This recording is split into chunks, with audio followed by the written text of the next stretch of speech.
네, 오늘은 느헤미야 1장 말씀입니다. 히브리 성경에는 에스라, 느헤미야가 같이 있어서 사실 에스라서 느헤미야서는 크게 보면 세 사람을 중심으로 한 이야기입니다. 하나는 스룹바벨, 성전을 재건하기 위해서 처음 1차 포로와 함께 돌아왔던 유다의 총독 스룹바벨, 그리고 그로부터 성전이 완공이 된 다음에 57년 후에 온 에스라. 상당한 기간 차이가 있습니다. 왕도 틀리고, 그때는 고레스 황제였지만 이제 에스라나 이 느헤미야가 올 때는 아닥사스다 왕으로서 페르시아 제국의 네 번째 황제 때에 오게 된 겁니다. 이 에스라는 아닥사스다 왕 7년째 왔다고 스스로가 얘기를 해요. 그러니까 원 기록이 에스라가 기록한 거예요. 자기가 이렇게 했다라는 날짜, 연도 이렇게 기록을 하면서 자기에 대한 비망록, 그러니까 내가 이렇게 살아왔다, 이렇게 했다라는 그런 어떤 기록을 남겼기에 바로 이런 성경이 나오게 되는 겁니다. 느헤미야는 오늘 말씀 보면 아닥사스다 왕 20년째 이제 하나님 앞에 기도하게 됐고, 그로부터 2년 후 그가 이제 예루살렘으로 소명을 받고 가게 됩니다. 그러니까는 에스라하고 아닥사스다는 따지고 보면 한 17년에서 19년 정도 그런 연도의 갭을 가지고 이렇게 예루살렘으로 오게 됐다라는 걸 알 수 있죠. 그래서 보통 이런 기록을 가지고 포로가 귀환한 걸 세 번에 걸쳐서 이루어진 것으로 그렇게 얘기를 합니다. 스룹바벨, 에스라, 느헤미야 이렇게. 오늘 이 느헤미야서 1장 말씀은 느헤미야의 기도와 하나님께 부름을 받는 소명에 대한 이야기를 이제 하고 있습니다. 그 어떤 우연한 그런 어떤 기회에 예루살렘에 대한 소식을 듣게 됐다. 자기 친척에게. 여기서는 형제라고 나와 있는데 그렇습니다. 그때가 바로 아닥사스다 왕 20년 기슬르월이었다라고 그러는데, 기슬르월이라는 그 어떤 바벨론식 혹은 가나안식 그 월 이름은 9월에 해당이 됩니다. 9월. 다 옛날 우리는 지금 쓰고 있는 게 그레고리력이라고 하는 변형된 그레고리력을 쓰고 있는데, 지금 다 우리나라는 1894년 갑오 경장 때 이 그레고리력을 쓰기로 선언을 했습니다. 그 고종 황제가 그때부터 이제 이걸 썼는데, 오랫동안 써온 건 그게 아니죠. 우리도 달력이 음력이라는 걸 써왔잖아요. 달을 중심으로 날짜를 계산한 달의 변화 주기를 따라서. 그리고 이제 또 태양력이라고 하는 건 태양의 고도의 변화. 지금은 해가 길어졌다고 하고 겨울이 되면 해가 짧아졌다고 하잖아요. 그 변화의 주기에 따라서 날짜를 계산하는 게 태양력이고, 그렇게 해서 했고, 그러다 보니까는 뭐 나라마다 좀 그런 어떤 기준이 달라서 달력이 틀려요, 다. 그래서 태양력으로 따진다면은 11월, 12월이에요. 그 태양력을 살짝 바꿔가지고 뭐 윤달 끼는 것들을 좀 줄이기 위해서, 정확하게 날짜를 만들기 위해서 만든 게 이제 그레고리력이라고 보면 되겠어요. 그래서 지금 우리가 쓰고 있는 달력은 거의 윤달 없이 하루 몇 년에 걸쳐서 하루 정도 차이 나는 정도이지 거의 정확하게 날짜 계산을 하고 있죠. 그때 우연찮게 유다에서 돌아온, 예루살렘에서 돌아온 하난이라고 하는 형제에게 예루살렘의 소식을 전해 듣게 됩니다. 어떻더냐라고 했더니, 일단 귀환민들이 상당히 어려움을 겪고 있습니다. 그 얘기를 합니다. 성전은 어떻게 건축을 했지만 주변 사람들한테 상당히 무시당하고 박대당하고 있습니다. 그런 어렵게 삶을 꾸려가고 있다라는 소식을 들어요. 그러고 난 다음에 마음이 굉장히 아프죠.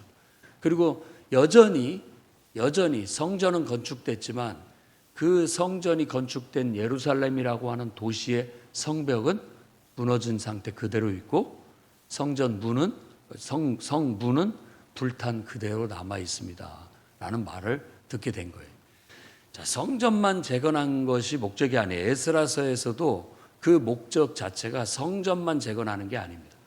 그 성전이 있다면 그 도시가 살아나야 될 거 아니에요. 도시가 행정 도시가 되려고 하면은 뭐 행정 모든 기관만 내려와서 있는 것이 아니라 그 도시 자체가 뭐 자족 기능이라고도 할 수 있고 모든 주변 이런 것들이 다 갖춰져서 기능들이 다 있어야 제대로 기능이 돌아갈 수 있는 것처럼 그렇게 돼야 되는데 지금은 성전만 건축이 되어져 있는 상태에서 주변 민족이나 또 다른 도시의 총독들이 자꾸 견제하고 또 방해하고 그럼으로써 예루살렘이라는 그 도시가 중심적인 도시가 되지 못하도록 힘 있는 도시가 되지 못하도록 온갖 정치적인 술수와 뭐 또 할 수 있는 자기들이 힘과 권력을 이용해서 방해를 하고 있다라는 그러다 보니까 도시가 도시답게 갖춰지질 못하고 있고 성은 아직도 그 옛날 폐허된 그런 흔적을 그대로 갖고 있습니다라는 말을 전해 듣게 됩니다. 그 말을 듣고 그때부터 앉아서 울고 수일 동안 슬퍼하며 하늘의 하나님 앞에 금식하며 기도했다라고 말합니다. 그러니까 이게 수일 동안이 얼마 동안일까? 몇 개월 동안이라고 볼 수가 있어요. 그냥 하루 그런 마음 듣고 그때 그냥 좀 감동받아갖고 기도 좀 해야 되겠다라고 한 것이 아니라 그것이 머릿속에서 마음속에서 떠나지 않고 계속해서 수일 동안 몇 개월 동안 계속 기도했던 것으로 볼 수 있습니다. 예를 든다면 매일 아침 금식을 하면서 기도를 한다든지 저녁 금식을 하면서 기도를 한다든지 계속 뭔가 하나님께서 응답하실 때까지 기도를 했다고 볼 수 있어요. 그러니까 기도의 주된 내용은 먼저 이 나라 우리 이스라엘 우리 나라 하나님 백성들이 하나님께 범죄하였습니다라고 자복하고 회개하는 것. 나라와 민족을 위한 기도가 뭐 다 잘 되기를 위해서 기도하는 것만이 아니라 이 나라가 지금 하나님 앞에 하나님 범죄하게 된 것에 대한 자기가 죄를 지은 것처럼 기도해 주는 중보의 기도. 내가 죄인인 것처럼 물론 나도 같은 공동체이기 때문에 나 하나 온전하다고 해서 우리 공동체 전체가 온전한 건 아니니까 그저 늘 부족하고 잘못된 것처럼 하나님 앞에 범죄했다 자복하고 하나님께 우리 기도를 들어 응답해 달라고 기도를 하는데 그 들어 응답해 달라는 간구의 내용이 뭐냐면 이 백성이 모세에게 하나님이 주신 명령 율법을 지키지 않아서 하나님께서 이 나라를 그 땅에서 쫓아내시고 각처에 흩어서 포로가 되게 하셨다. 그러나 분명히 모세 율법에 신명기서를 읽어보면 그 나옵니다. 그리고 또 솔로몬의 기도도 그 신명기서를 근거로 한 성전 봉헌식 때에 예루살렘 성전을 봉헌할 때 했던 기도도 그 내용 속에도 담겨져 있습니다.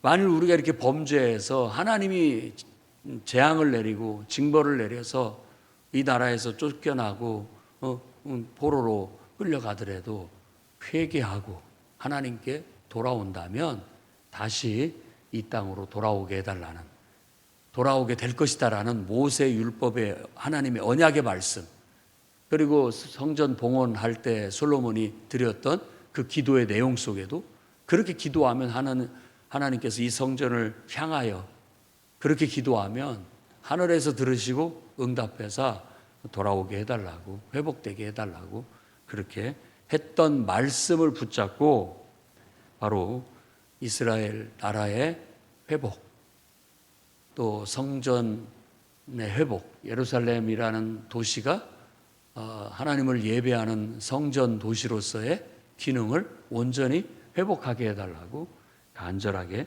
기도를 드리게 되었다라는 겁니다. 그리고 그런 기도와 함께 또 하나의 간구는 종의 기도를 들으사 형통하게 해 주옵소서. 자기를 위한 기도죠. 나를 형통하게 해 주옵소서. 그리고 여기서 말하는 이 사람 앞에, 마지막 절이죠. 11절에 형통하여 이 사람 앞에서 은혜를 입게 하옵소서라고 그렇게 얘기합니다. 이 사람이라고 하는 것은 앞뒤 문맥상으로 따져본다면 바로 자기가 모시고 있는 왕, 아닥사스다 왕을 말합니다. 그러니까 본인이 아닥사스다 왕 통치하에 어떤 신하였다라는 걸 알 수가 있죠. 그러니까 페르시아 제국의 황실에서 어떤 신하로서 그가 어떤 직책을 맡고 있었다라는 걸 알 수 있습니다. 이때까지는 술 맡은 관원은 아니었어요. 그보다 더 어떻게 보면 더 밑에 있는 어떤 직급의 관리였다고 볼 수가 있습니다. 그런데 하나님, 나라와 그 자기 민족 예루살렘을 위한 회복을 위한 막 기도를 금식하면서 오랫동안 수일 동안을 드리면서 하나님께서 나를 정말 이 페르시아 제국 내 이 왕실에서 형통하게 하셔서 왕 앞에 은혜를 입게 해달라고. 이 말은 더 내가 이 왕실에서 또 신하로서 더 출세해서 힘이 있게 해달라고 하는 거라고 말할 수 있어요. 왜 그랬을까요?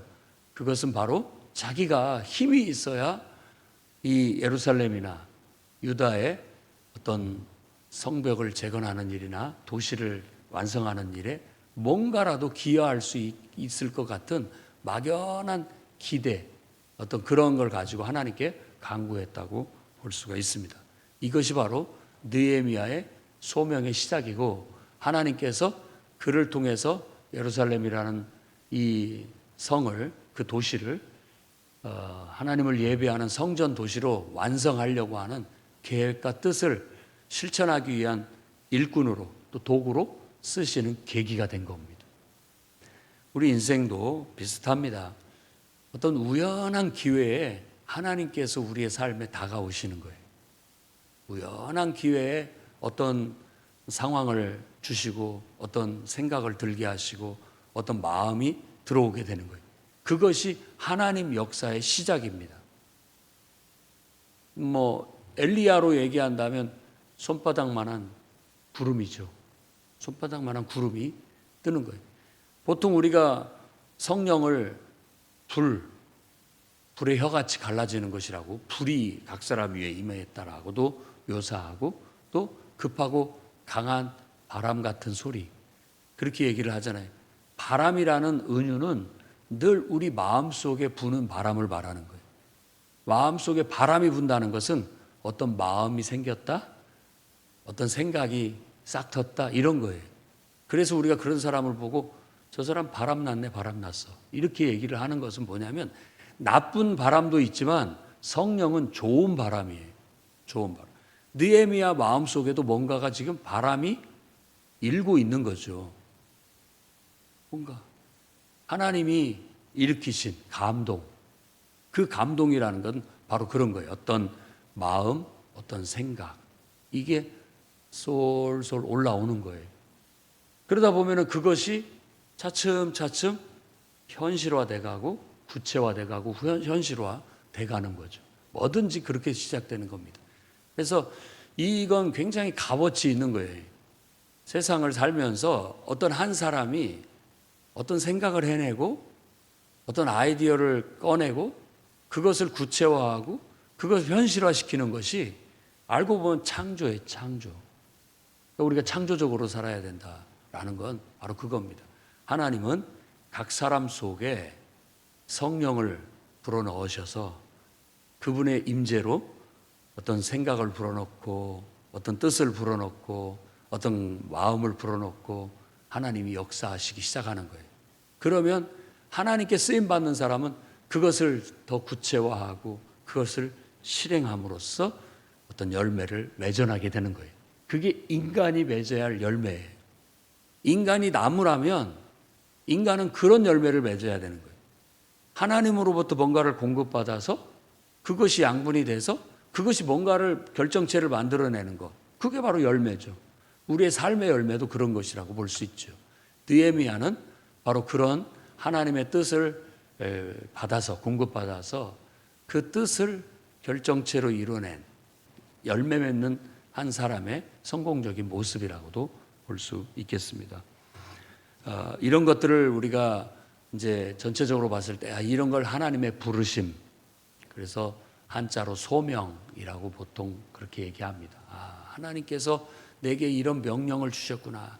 꼭 소명이라고 해서 무슨 막 내 인생을 다 내려놓고 뭐 목회자가 된다든지 뭐 신학교를 간다든지 그런 것만이 소명이 아니라 우리 마음속에서 오늘 또 내가 주님을 위해서 뭔가를 하고 싶은 마음속에 또 교회를 보면 뭔가가 막 안타깝고 어떤 부서가 막 제대로 안 돌아가고 있고 이러면은 막 마음속에 불 붙는 것 같고 또 마음속에 막 어떤 생각이 막 해서 뭐라도 해야 되겠다라는 그런 것들이 바로 오늘 이 1장에서 말하고 있는 하나님의 역사인 거예요. 느헤미야를 어떤 소식이 들어왔고 그 소식이 막 역사를 하는 거예요. 그러니까 이런 것들은 하나님께서 그 하나니라고 하는 형제를 통해서 우연히 그 소식을 듣게 했고 그것이 그 마음속에서 하나님이 역사를 일으켜서 하나님의 부름을 하나님이 어떻게 자신을 통해서 역사하시고 어떻게 나를 통해서 사용하실지를 뭔가 그것에 이끌려가고 있는 바람을 타고 있고 성령에 이끌리고 있는 것을 보여주고 있는 거라고 볼 수 있습니다. 저와 여러분들도 그런 어떤 상황에 뭔가를 위해서 기도하다 보면 사실 그 부분에 있어서 하나님께서 뭔가를 해야 되겠다라는 마음도 주시고 그걸 통해서 우리가 그걸 이루기 위해서 기도하게 되는 거예요. 기도는 오랫동안 수일 동안 기도한다는 것은 그 하나님의 뜻을 구체화하고 그 뜻을 실행하기 위한 기도예요. 우리는 기도가 어떤 우리가 원하는 것, 나에게 필요한 것만 구하는 것, 그거 이루어지는 것만이 아니라 그것마저도 하나님이 원하신다면, 하나님께서 내게 허락하신다면 이런 것들을 이루어 주셔서 느헤미야도 나를 이 왕실에서 이 왕궁에서 형통하게 해주셔서 더 힘있고 능력 있는 그런 어떤 위치로 올려주시옵소서. 왕에게 총애를 받는 신하가 되게 해주십시오 라고 기도함으로써 그 어떤 힘을 통해서 주님을 위해서 뭔가를 하고 싶은 그런 마음에서 그걸 구했다라는 거예요. 하나님 우리가 잘 되게 해주셔서 그걸 통해서 하나님께 영광 돌리고 주님을 위해서 사용되게 해 주시옵소서. 이게 느헤미야의 기도였다고 볼 수 있겠어요. 예수님께서도 기도한 내용들이 신약 성경에 많이 나타나는데 특히 요한복음에 보면 꼭 이제 자기가 친아들인 것처럼 아버지께 이렇게 기도하는 형태로 나와 있습니다. 근데 그때 예수님의 기도말 속에 이런 게 있어요. 하나님, 아버지, 아들을 영화롭게 하사 아버지께서 영광을 얻으십시오 라고. 그러니까 나를 영화롭게 하사 나를 통해서 당신의 영광을 드러내십시오 라는 기도. 우리가 해야 할 기도가 바로 그겁니다. 무조건 하나님과는 무관하게 내 욕심을 따라서 막 잘되게 해주세요가 아니라 우리의 논리가 하나님, 내가 잘돼야 하나님께서 영광을 얻으실 수 있습니다. 이런 거죠. 그러니까 내가 구하는 건 내 욕심만이 아니라 결국은 하나님의 영광을 드러내고자 하는 그런 거죠. 여러분들이 직장 안에서 잘되고 또 사업을 통해서 잘되고 또 살아가면서 나름대로 어떤 뭔가를 성취하고 잘되는 이 모든 것들을 하나님과 연관시켜서 하나님 그렇게 나를 영화롭게 해주셔서 나로 형통하게 해주셔서 하나님이 영광을 얻게 해주십시오. 하나님이 칭찬을 받게 해달라는 거죠. 아야, 네가 믿는 하나님은 대단하신 분이구나. 하나님은 정말 네 기도를 들어주시는구나. 이게 하나님의 영광을 얻으시는 거거든요. 그걸 붙잡고 계속 기도하십시오. 그런 마음으로. 그러면 하나님께서 때가 되면 이제 그것이 구체화되고 현실에서 이루어지게 만드시는 거예요. 그야말로 기도 응답이 손바닥만하게 이루어지기 시작하는 거고, 그렇게 하나님이 일하시기 시작하면 불가능이 가능으로 바뀝니다. 불가능이 가능으로 바뀌고 안 될 일도 되게 되고, 하나님의 역사는 그런 거예요. 모태 대하가 잉태돼서 자고 나면 잘하고 자고 나면 잘하고 언제 이렇게 되는 것처럼 우리는 보이지 않지만 다 그렇게 역사가 일어나고 변화가 일어나고 있고 하나님의 역사가 일어나고 있는 것처럼 그런 생명의 역사가 우리의 삶 속에도 일어나게 될 줄로 믿습니다. 느헤미야의 기도를 통해서 하나님께서 응답하신 것처럼 오늘 저와 여러분들의 기도를 통해서 하나님이 응답하시는 은혜와 축복이, 그래서 형통이 있어 하나님께 영광 돌리기를 주의 이름으로 축원드립니다. 기도하겠습니다. 거룩하신 하나님, 오늘도 하나님 말씀을 통해서 은혜 주셔서 감사합니다.